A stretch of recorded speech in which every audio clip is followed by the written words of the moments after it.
નમસ્કાર, હું છું પ્રિયા અને તમે જોઈ રહ્યા છો જનતા કી જાણકારી ન્યૂઝ।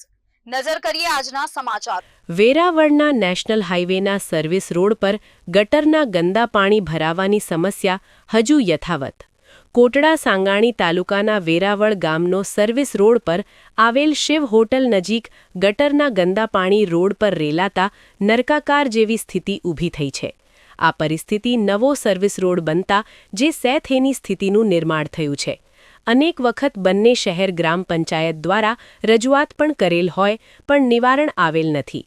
હાઈવે ઓથોરિટી વિભાગ અનેકના જીવ લેશે તેવું લાગી રહ્યું છે, જેમાં અહીંયા ઘણીવાર વધુ પાણીનો ભરાવો થતાં પસાર થતા અનેક વાહન ચાલકો અને રાહદારીઓ અકસ્માતનો વારંવાર ભોગ બને છે, તેમજ માથું ફાડી નાખે તેવી દુર્ગંધ આસપાસ ફેલાતા દુકાનધારકો અને રહીશો પણ પરેશાન થઈ રહ્યા છે।